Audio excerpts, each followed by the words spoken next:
Welcome to The Explainer. Today we're diving into the sprawling, interconnected world of the Internet of Things, or IoT.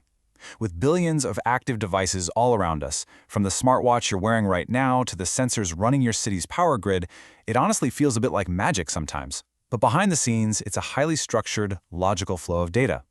We're going to break down this massive ecosystem into a simple journey, tracking data from physical sensors right up to intelligent, real-world decision-making. Here's our roadmap for today. 1. The IoT building blocks. 2. Cloud, fog, and edge. 3. The 5G connectivity boost. 4. Consumer versus industrial IoT. And 5. Securing the connected world. Starting off with Section 1, the IoT building blocks from the ground up. Let's look at the foundational physical objects that actually make up this ecosystem. At its core, the Internet of Things is basically a massively upgraded communication system. It links physical nodes, like sensors and actuators, with virtual networks. So it's not just about things connecting to the Internet, it's about creating these intelligent, self-configuring environments where devices share information to solve problems entirely on their own, without us having to constantly step in. To make all that autonomy happen, IoT systems rely on multi-layered architectures.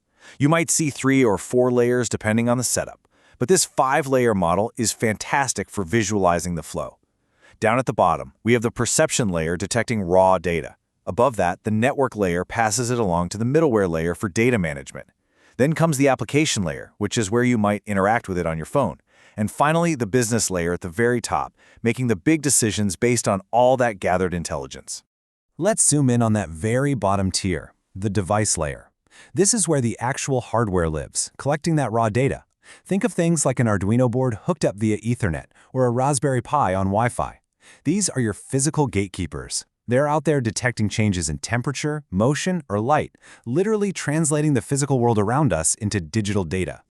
Moving on to Section 2, Cloud, Fog, and Edge, where data travels. Once those sensors grab data from the physical world, where does it actually go? You might assume every single byte gets beamed straight up to some massive server farm in the desert, but with billions of connected devices out there, sending absolutely everything to a centralized server just isn't efficient. Honestly, it's practically impossible. We need a much more nuanced approach to process this avalanche of information without things grinding to a halt. And that's exactly where 3 distinct computing architectures come in. The cloud is absolutely still there for massive data analytics and long-term storage in centralized data centers. But then we layer in fog computing, which acts as an intermediary gateway to optimize bandwidth. And finally, there's edge computing, which processes data right at the source, the edge of the network, for immediate, real-time action. To put that in perspective, while the cloud gives you incredible power and scalability, sending data all that way introduces transmission latency, simply because of the physical distance. Edge computing solves this by acting like a decentralized transmission booster. Think of it like a local branch office making a quick decision instead of waiting on an answer from corporate headquarters. It processes crucial data near the user so smart machines can act instantly. That brings us to Section 3, the 5G connectivity boost, powering the network. The way data travels between those edge devices and the cloud is changing incredibly fast. Thanks to 5G technology, the latency, or the response time for IoT data is dropping to just a few milliseconds. And in tech, a few milliseconds is literally the difference between a self-driving car braking safely or causing a massive accident. This kind of speed enables true instantaneous decision-making across massive networks. But 5G isn't purely about sheer speed. It fundamentally upgrades IoT in a few key ways. Because it transfers data so quickly, remote sensors don't have to stay awake as long, which actually prolongs their battery life. Plus, 5G is built to handle massive numbers of devices all at once, giving you rock-solid network reliability even in incredibly complex, signal-heavy industrial environments.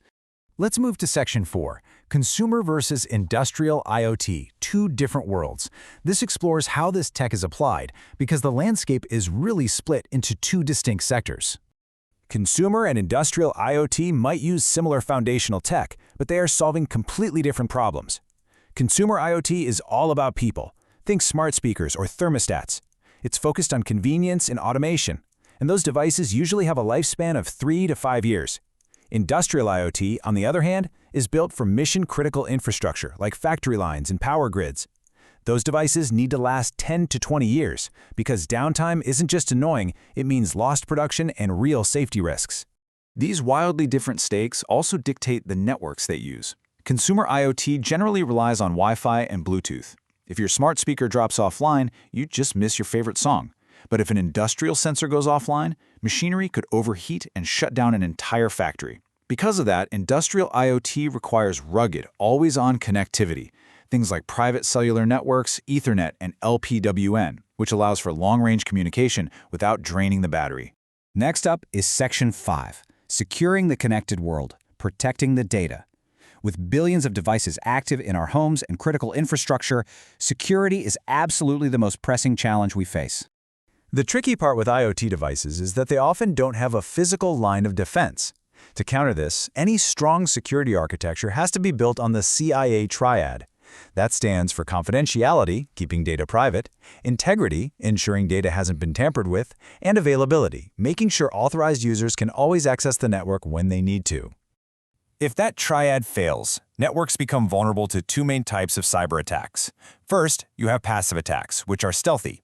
Hackers invisibly eavesdrop on communication links to harvest your data without you ever noticing.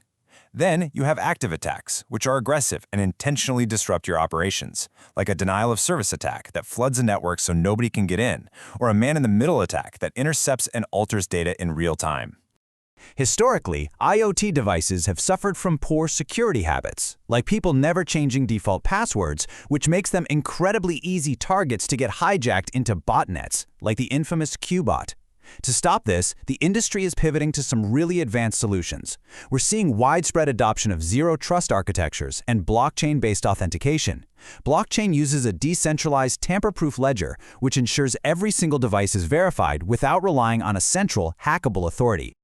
Locking down these networks is more critical now than ever, especially considering where the tech is heading.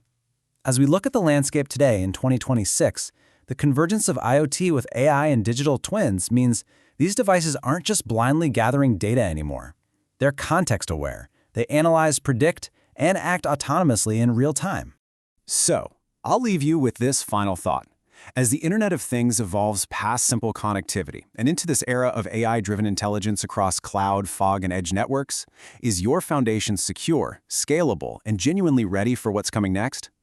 Thanks for tuning into this explainer, and keep questioning how your world is connected.